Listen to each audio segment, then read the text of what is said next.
I see, or we see many familiar faces, and many of you know that we started this film festival 5 years ago, not just to bring stories from other sides of the world to the Bay Area community, but also to provide a platform where all like-minded community members could come together and just talk about issues and bring ideas and interests together.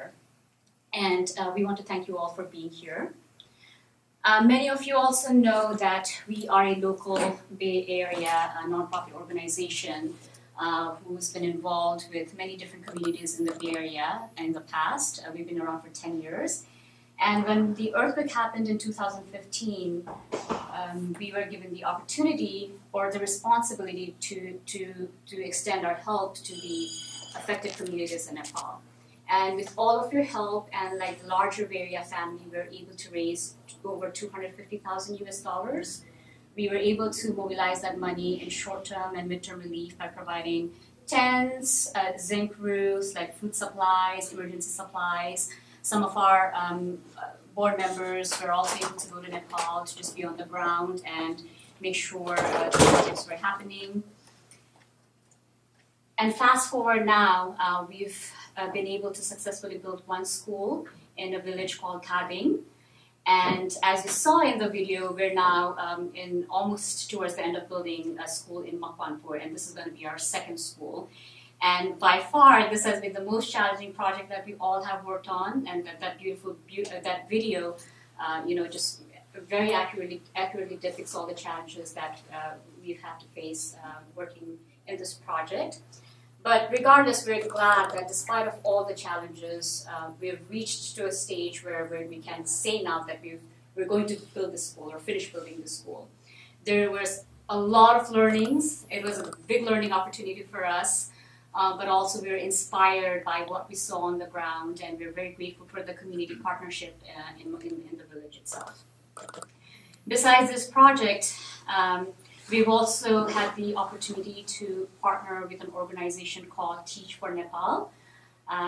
They are an organization based in Nepal, and what they do is they train fellows or students who have graduated from college. They train them to go in the villages and then teach students in a way that they can understand. And these students, once they finish their training, or these fellows, once they finish their training, they go in the village schools and work for 2 years to educating the children. And they've been able to build a very successful model for the past couple of years, and we're grateful to be partnering with them. We've sponsored 2 fellows, and they are now working in an earthquake-affected school in Sindhupalchok district. And we would not have been able to do what we're doing right now without all of your support. So thank you very, very much. And we're glad that we also get this event as a platform for us to share what's happening with Sahayeta-Org. I also want to take this opportunity to thank all of our volunteers without whom this event would not have been possible. Anil, Mancha, Surya, Praveen, Shilpa, Anuj, Ringo, Hiromi, and the list just goes on. Like Sahayeta.org is just not 8 or 9 of the board members. It's larger than just us. We also want to thank our sponsors, Rob Sanders, who's in the audience today, and Arsa Consulting. Thank you so much, Rob. You've always been such a good support for us, and you've been doing wonderful work through AMA Foundation in Nepal. So thank you for all of that. And we also want to thank CAM, Center for Asian American Media, for being our co-organizer, co-sponsor. Without CAM, again, we would not have had this platform to organize a film festival like this.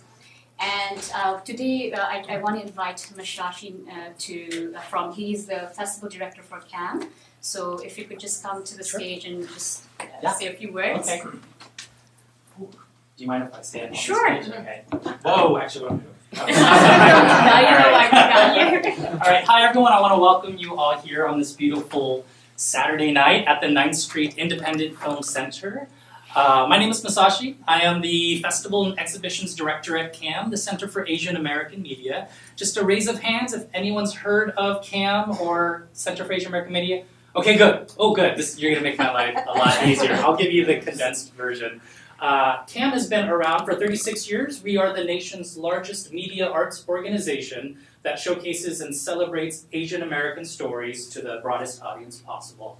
If you are a filmmaker, we have many ways to support you. We fund and produce short form and feature-length documentaries.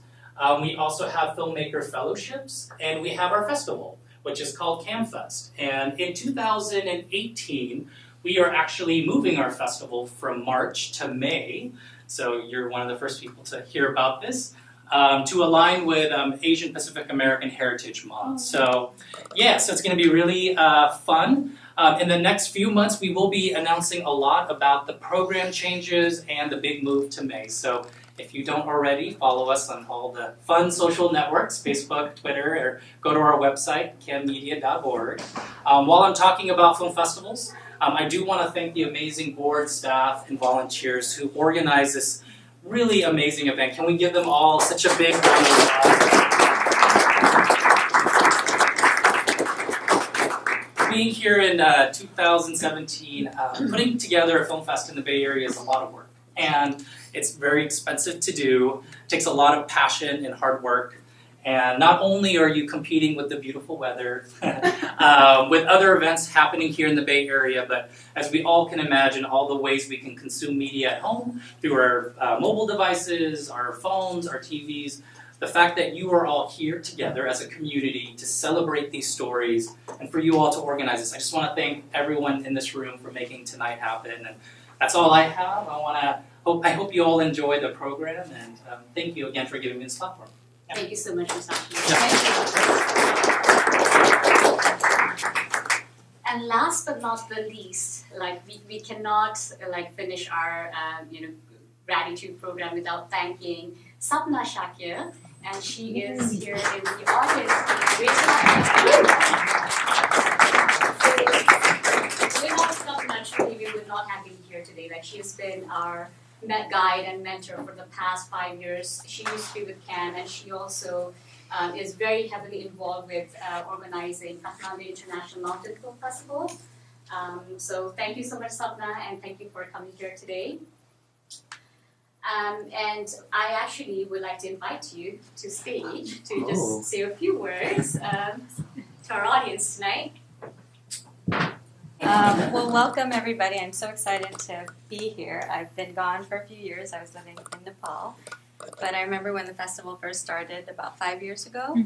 And it was such a great opportunity to spotlight communities that we normally don't hear from, even in the South Asian context. So, and I know it's a lot of hard work, and you have to spend a little money and gather people. The diaspora from the Himalayas is growing.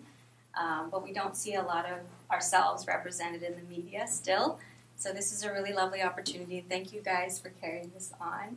I hope you enjoy this film. It's a really lovely film, and I think the filmmaker will be with us. Crossing our Virtually. fingers to the technology gods. Thank you. Thank you guys. That's all.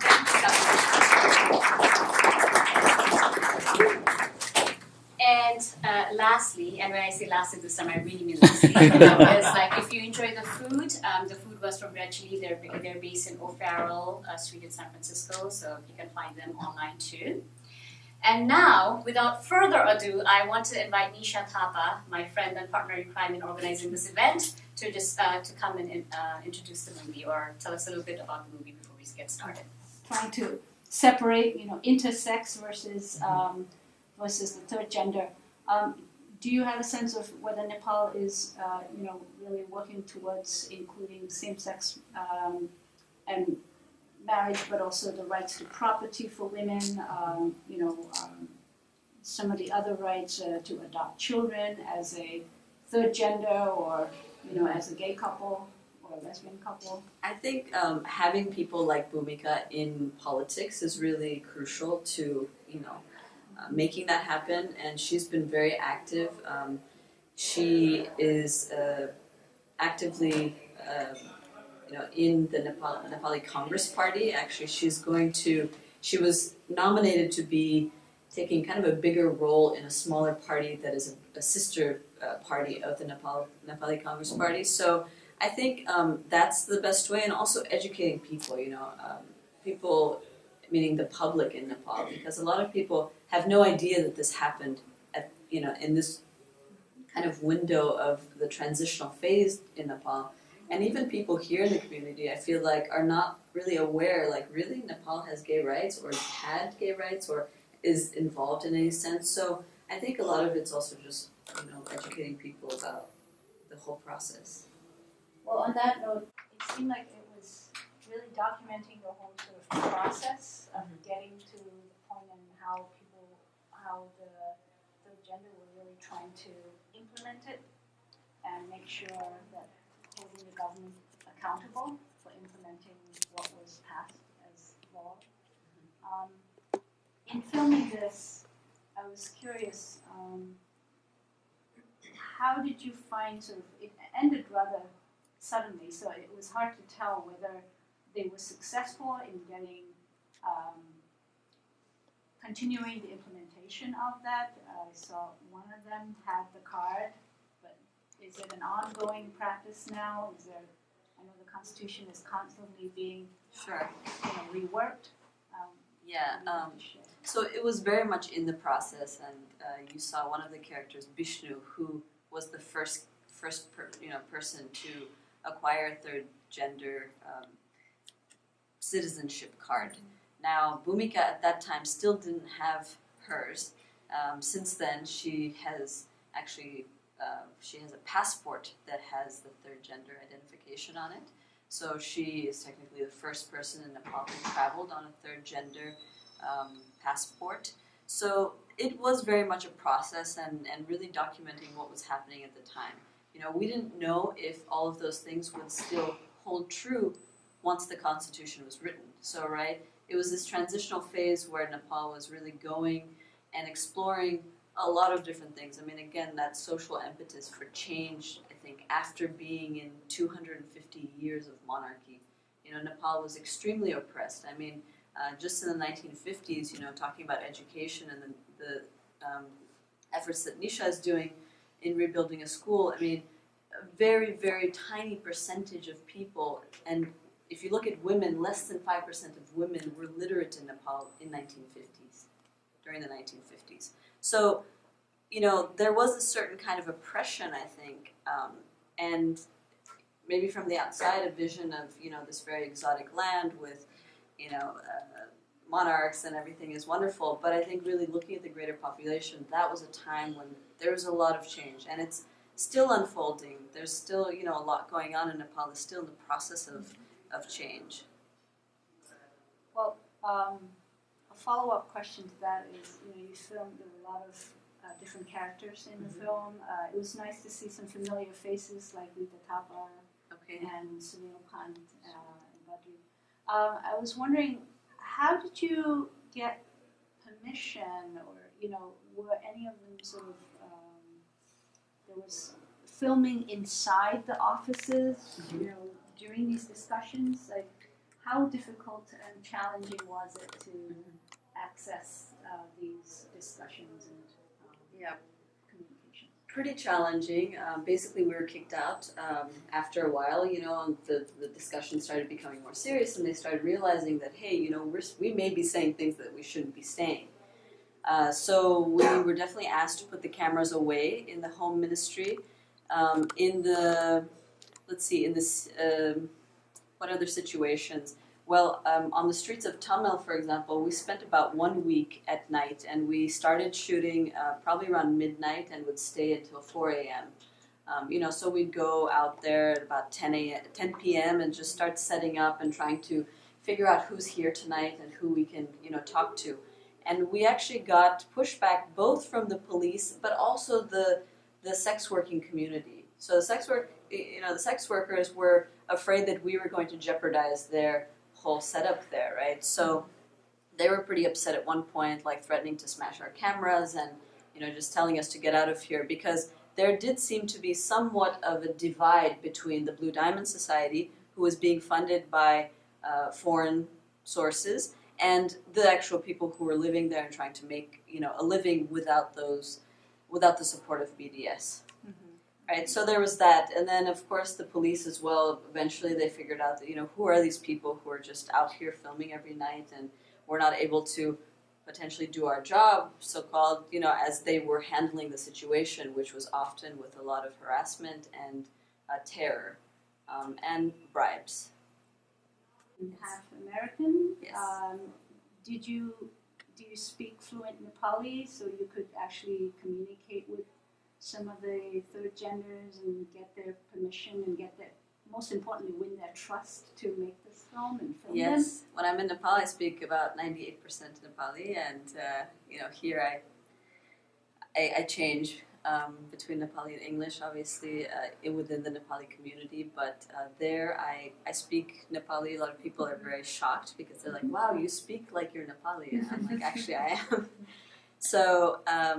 Yeah, that was very important. And, in a documentary, people don't realize that, there is a kind of auditioning that you do with characters, right? So even among the third gender community, I must have interviewed, close to 50 people through the BDS, and, and met and interviewed, and in a sense, it was, very clear who is that character, who can carry a story, who's charming and charismatic in a sense, and also who's able to give you access. Like Bhumika took me to her home, shared her family. When we said, all right, they wanted to do this trip to go to Muktinath, which in Nepal, spirituality is really, in a sense, a part of everyday life, right? So that was a big trip, and her mother was going to come with us. And in a sense, the support that Bhumika had from her mother, I observed later, was really what helped her in all of her achievements and all of her work. So the film that we're going to be showing, it's called Buskalogni. It's a really wonderful film about a woman's devotion to her husband. And all the men are watching now. And her love for this guy. And love for the children, and a true dedication to what a woman behind the doors in the Nepali community is. And then the story sort of takes it in another direction. So I don't want to give you the story away, but it really touched my heart. There are a lot of lessons we can learn, because I think as an NGO, as sort of a white person looking at Nepal, they look at why development takes so long. But I think it's the nuances of these family contexts that it's so challenging that really breaks families. So you'll really enjoy the film. It's done really beautifully. It also has other potential impacts. We can talk about it after Q&A. So thank you. Enjoy the film. And then she would keep having urinary problems. And then I was like, Ama, uta kitiko doctor koma janus na, unale check garcha. And she wouldn't allow me to touch her private area at all. So later on, after 2 years of me trying to figure out what's wrong with her, she was literally walking like this. Wow. Literally. Because, she'd given birth to maybe 10, 12, 13 babies. Some died, some were stillbirths, So it's so common, especially in the elderly, even in the younger people in the villages, and even here, So people don't talk about it because of the taboo around it.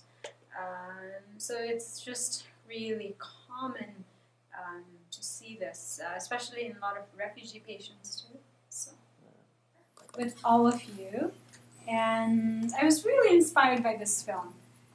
We didn't actually have the DVD till 4 days back. We had the film, but the film didn't work, so I was just trying to crash and figure out how do I get the DVD. Finally, 4 days ago, we got the film. So the film is it's fascinating. It's actually one of the probably best Nepali films I've watched. This filmmaker and the cinematographer, they've done such a beautiful work in depicting stories that you wouldn't otherwise hear. So the story is based on a North sort of the northwest region of Nepal, and a lot of the tourists go to, the other side, the sexy side of Nepal. And this side really doesn't get much reflected in the media. So you'll see stories of two young boys through a hen, and I don't want to give away the story, but it's based around civil war, mouse insurgency. So enjoy the film, and I'm hoping that Min Bahadur Bam, who's the director, will be here Skyping with the cast members. So let's just cross our fingers that we'll be able to connect with them. So enjoy. That I felt when I was a kid in the village. So from that moment I was